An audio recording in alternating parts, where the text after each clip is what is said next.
Hi everybody, thanks very much for joining me today. It's much appreciated.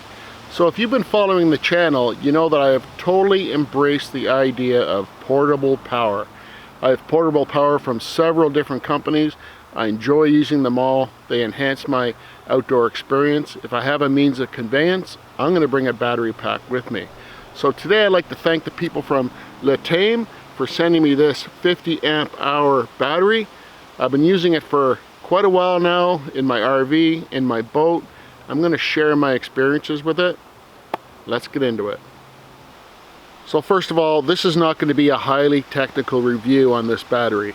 I'm just going to use it as I would in my normal outdoor life. I'm going to give you my experiences with it, and I'm going to tell you what I think about the battery. If you want something highly technical, you'll have to go to other videos like I did.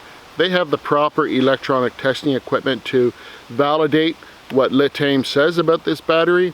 And I'm pleased to say that in every video I watched, LiTime's claims have been proven true with independent testing by other YouTube channels. It really does carry the full load that they say, and it discharges the full amount that they say. So that's encouraging to hear, but let's get down to my everyday man review of this battery. I'm just going to display all the specs on the screen for you to take a look at. Feel free to pause the video, take a look at it. Take note of how light and the small dimensions of this battery. One thing you need to notice as well is that you can't charge lithium iron phosphate batteries below 0 degrees Celsius or below 32 degrees Fahrenheit. That's across the board for all lithium iron phosphate batteries. Now the good news is you can still use the battery below those temperatures, but you cannot charge them below those temperatures. One thing you can do is make sure that you keep this in an insulated battery box. If you know the ambient temperature is going to be below 32 degrees Fahrenheit, that will help because the battery itself produces a little bit of heat, so that would help to retain the heat, keep the battery above 0 degrees Celsius, and you could even charge it when the outside temperature is below 0 degrees Celsius. That's something to remember. Keep that in mind. It's very important. When you get your battery, first thing you're going to notice is how well it's packaged. It's packaged really well, and it comes with some really great brochures, even some stickers. Now, the product manual is very good. It explains everything in detail, shows you how to wire this battery up in several different ways, which is very important, especially when you're dealing with a smaller battery like this. You might want to buy 2 of these, wire them up in parallel. Now you have 100 amp hours. You could buy 4 of these, wire them in parallel. Now you have 200 amp hours. They're light enough and they're certainly small enough that it'd be very easy to do that. And it's all explained in detail in the product manual. One advantage I thought of having several smaller batteries is that you could split them up between several applications and bring them all back together when your power needs are greater. So you can leave a couple of these in your RV, a couple of them in your boat, and if you need more power, let's say in your RV, you're going on an extended trip, get all 4 batteries in your RV, wire them up in parallel. Now you have lots of power available to you. Just something I was thinking about, might come in handy. So all that's left for me to do in this review for the common man is fully charge the battery, put it in my camper. The batteries come about 50 to 60% charged. You need to fully charge it with an appropriate charging device and hit the road. So what I promised LiTime was just showing the battery in real life, the way I would use it, not a real technical review. So this is our second full day, second night using that 50 amp hour battery in our truck camper. We've been using no other power source, just that battery for all our power needs. Let's go check it out. I'll show you what power we are using and where we're storing the battery, how it fits into our system here.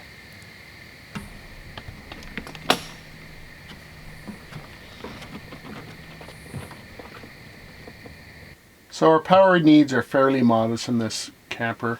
We do have a fridge and a freezer right here.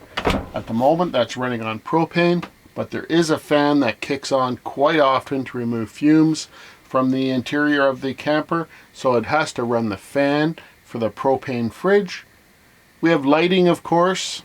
We also have a furnace in this camper. You can hear the fan running now actually. That requires power to run. We have things like smoke detectors, we have the carbon monoxide detectors, things like that, ceiling fans. These all require power to run. We are 2 full days, 2 nights, and we still have power. And I'll show you where I'm storing the battery and show you how small and compact it actually is. So the battery sits underneath this bench. Every square inch is utilized in these small spaces. Now there it is, way down in the corner. Now what I like about this battery is how small and light it is. Light is important in these truck campers because you want to keep as much weight as possible off the bed of your truck.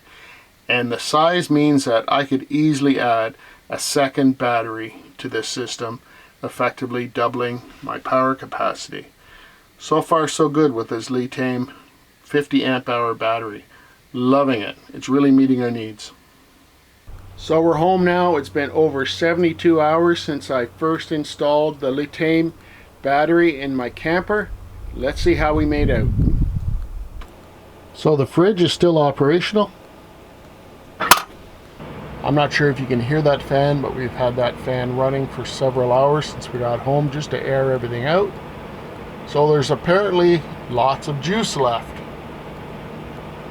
How much juice is left in that battery? Well, I don't know exactly. I don't have the proper electronic equipment to monitor that precisely. What I do know is that for 72 hours we've been using nothing but the LiTime battery in this camper for all our power needs. The fridge, the furnace, fans, lights, water pump. So I think we've put it through a fairly good test. What I can do is take the battery out of the camper now, throw it on the charger, and the charger will tell me approximately how much power is still left in the battery. 25%, 50%. I'll be surprised, and I'm very interested to see how much juice is left in that battery still.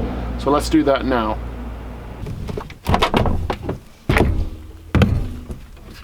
Wow, that thing is light. What I have here is a very inexpensive battery charger I bought off Amazon. It's a 20 amp charger. It can charge lithium iron phosphate batteries. It can also charge lead acid batteries, AGM batteries, or regular lithium batteries. So let's see how much juice is left in this battery. I'll be as surprised as you.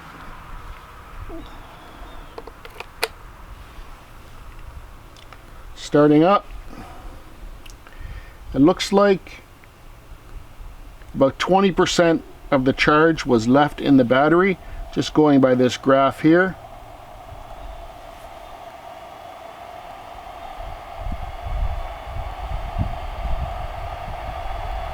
So that's impressive. I used about 80% of the capacity of this battery without charging it at all, using it for 72 hours in my camper. And this battery charger charges this up very quickly, by the way. I'll leave a link for this if you're interested. So since these LiTime batteries are so light and portable, unlike this regular lead acid battery, which is not so light, it'd be very easy to switch from your RV to your boat. This battery will run all my electronics, including my trolling motor, without any problems at all. So you could get away with only buying possibly one battery for 2 different applications. Just switch it back and forth if you want to save a little bit of money. So there's my review of the LiTime lithium iron phosphate 50 amp hour battery. Now it's pronounced LiTime, not LiTime. I'm not mispronouncing it actually, and it has a lot going for it. 4,000 charging cycles, lightweight and compact. I really like it, and a 5-year warranty. Now that's awesome. I was actually talking to a guy at a boat launch about a month ago, and he was complaining about the batteries in his boat. He was buying lead acid batteries, very good quality ones, a really good brand name. They only had a 1-year warranty. His batteries were lasting about 15 or 16 months, and he had to replace them. That was getting very pricey at several $100s per battery. I told him about LiTime. He said he was going to check it out.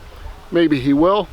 I like it enough that I'm considering buying another 50 amp hour battery, running them parallel. That'll give me a 100 amp battery, still lightweight, still compact, very versatile. There will be a link to LiTime down below. There's also going to be a coupon code where you can save 5% on the battery. That's a pretty good deal on a really great product. Thanks very much for watching. I do appreciate it a lot. Take care, everybody. Bye for now.